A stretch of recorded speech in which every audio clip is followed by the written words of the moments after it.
We have to prove that cot A minus cos A upon cot A plus cos A की value होती है cos A minus one upon cos A plus one. तो चलिए हम left side से शुरू करते हैं। लेफ़्ट हैंड साइड कॉपी कर लेता हूँ मैं।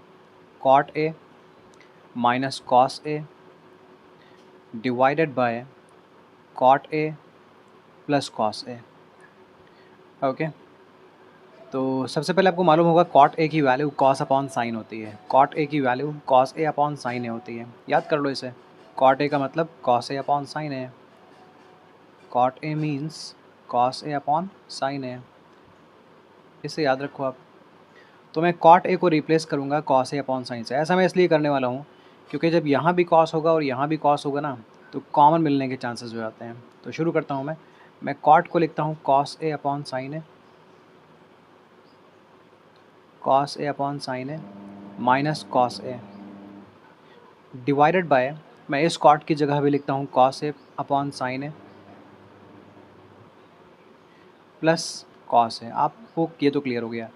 मैंने ये भी बताया कि मैं कॉट को कॉस अपॉन साइन क्यों लिख रहा हूँ, क्योंकि मुझे कॉमन चाहिए। अब मैं क्या करता हूँ, मैं इन दोनों फ्रैक्शंस को सिंप्लीफाई करता हूँ। तो इस फ्रैक्शन का डिनोमिनेटर साइन है और दूसरी फ्रैक्शन का डिनोमिनेटर कुछ नहीं है तो 1 है। तो साइन और 1 का एलसीएम हो जाएगा साइन ए। तो मैं सिर्फ ध्यान रखें, मैं सिर्फ इसको सॉल्व कर रहा हूँ ऊपर के पार्ट को। तो साइन ए हो जाएगा एलसीएम डिनोमिनेटर्स का। ओके, न्यूमरेटर में आपको मिलेगा ये कॉस ए, कॉस ए। और आप देखो ना, यहाँ पर साइन था और यहाँ पर साइन था, तो इन डिनोमिनेटर्स में कोई फ़र्क नहीं था, दोनों सेम थे। इसलिए न्यूमरेटर में भी कोई फ़र्क नहीं रहेगा, जो न्यूमरेटर है वही हम कॉपी कर देंगे। लेकिन दूसरी फ्रैक्शन में आओगे तो यहाँ पर डिनोमिनेटर 1 है और आपका डिनोमिनेटर साइन आ गया है, तो आपने साइन से मल्टीप्लाई कर दिया है ना। 1 से साइन पर आना है तो साइन से मल्टीप्लाई करना पड़ेगा, तो उसी साइन से ऊपर भी मल्टीप्लाई करना पड़ेगा। कॉस ए को साइन ए से मल्टीप्लाई करना पड़ेगा। जब आप कॉस ए को साइन ए से मल्टीप्लाई करोगे तो आपको मिलेगा cos A sign A. Okay, अब इसी तरह हमको इस डिनोमिनेटर को सॉल्व करना है, इसे सॉल्व करना है। तो यहाँ पर फर्स्ट डिनोमिनेटर है साइन और दूसरे नंबर का डिनोमिनेटर है 1, तो साइन और 1 का एलसीएम हो जाएगा साइन ए। ओके, ऊपर हम यहाँ पर कॉपी कर लेंगे कॉस ए। उसके बाद हम कॉस को साइन से मल्टीप्लाई करके कॉपी करेंगे। ये चीज़ मैं ऊपर यहाँ बता चुका हूँ, तो आपको क्लियर हो गई होगी। ओके, आप देख लें, आई होप यहाँ तक क्लियर है, ठीक है ना। ओके, अब मैं कॉमन लेने की बात कर रहा था ना। आप देखें, आपको कॉमन मिल रहा है, ऊपर के पार्ट में कॉस एक कॉमन मिल रहा है और नीचे के पार्ट में भी कॉस ए कॉमन मिल रहा है। प्लीज़ देखें, कॉस यहाँ भी है, कॉस यहाँ भी है, तो आप इस पार्ट से कॉस ए कॉमन निकाल सकते हो। अगर आपने कॉस ए कॉमन निकाल लिया तो यहाँ से कॉस गया तो यहाँ कुछ नहीं, मतलब 1 बचा हुआ है, माइनस अगर यहाँ से कॉस निकल गया तो साइन ए बचा रहेगा, साइन ए बचा रहेगा, साइन ए बचा रहेगा। ओके, डिवाइडेड बाय, अब देखें ये साइन और ये साइन सेम है ना, तो ये तो कैंसिल कर सकते हैं। ध्यान रखें, अगर इस तरह से फ्रैक्शंस लिखी हों तो फर्स्ट फ्रैक्शन का डिनोमिनेटर और सेकंड फ्रैक्शन का डिनोमिनेटर एक दूसरे को कैंसिल कर सकते हैं अगर वो इक्वल हैं या एक दूसरे को डिवाइड कर पा रहे हैं तो। देन आते हैं इस पार्ट में। यहाँ भी देखें, cos is here, cos is here, so you can take cos as common. अगर कॉस को ले लोगे कॉमन तो ब्रैकेट में बचेगा, यहाँ से कॉस निकल गया तो 1 बचेगा और यहाँ से कॉस निकल गया तो साइन ए बचेगा, तो 1 प्लस साइन ए मिलेगा इस बार, 1 प्लस साइन ए।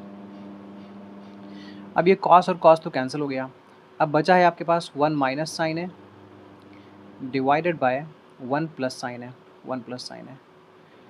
ओके, अगर यही प्रूव करना होता तो हम यहीं रुक जाते और बोल देते हैं this is equals to RHS। लेकिन आप देखो, प्रूव करना है हमें कोसे के -1 और कोसे के +1, ये हमें चाहिए। तो आप ध्यान से देखो, ये जो साइन है ना, ये कोसेक का रेसिप्रोकल होता है। एक आइडेंटिटी और याद कर लीजिए, ये जो साइन है ये कोसेक का रेसिप्रोकल है, मतलब साइन ए का मतलब 1 कोसेक ए होता है। इसे उल्टा भी बोल सकते हैं कि जो कोसेक ए है वो साइन का रेसिप्रोकल है, तो कोसेक ए का मतलब 1/sin ए होता है। ओके, तो चलिए कुछ तरकीब भिड़ाते हैं। हम ऐसा करते हैं कि न्यूमरेटर और डिनोमिनेटर दोनों को किसी सेम नंबर से डिवाइड करते हैं। ओके, अगर आप न्यूमरेटर और डिनोमिनेटर को सेम नंबर से डिवाइड करते हैं तो आप ऐसा कर सकते हैं, ये अलाउड है। ओके, साइन से डिवाइड कर दें, आई थिंक हमें जो चाहिए वो मिल जाएगा। मैं न्यूमरेटर को साइन से डिवाइड कर देता हूँ, साइन से। तो न्यूमरेटर में 2 नंबर्स हैं, दोनों को साइन से डिवाइड करना पड़ेगा, इसे भी और इसे भी।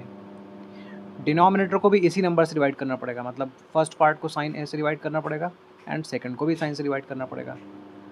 अगर आप ऊपर करते हैं साइन से, नीचे करेंगे कॉस से, तो ये गलत है। न्यूमरेटर और डिनोमिनेटर को सेम नंबर से अगर डिवाइड करोगे तो ओवरऑल आप वैल्यू नहीं चेंज कर रहे हो फ्रैक्शन की। अब देखो 1/sin मैं बता चुका हूँ कोसेक ए होता है, minus sine upon sine cancel होकर 1 बन गया। 1/sin का मतलब कोसेक ए होता है, एंड साइन अपॉन साइन 1 बन गया। जब नंबर सेम हो तो डिवाइड करने पर 1 मिलता है। For example 4/4 is 1, 6/6 is 1, 1/1 is 1। तो इसी तरह sine A upon sine A is 1। तो हमें यही चाहिए था, यही है हमारा राइट हैंड साइड। तो hence it has been proved. I hope it is clear. कहीं भी कोई कन्फ्यूजन है तो आप कमेंट सेक्शन में बता सकते हैं। अगर आपके और डाउट्स हैं तो वो भी आप कमेंट सेक्शन में मुझे भेज सकते हैं। Thank you.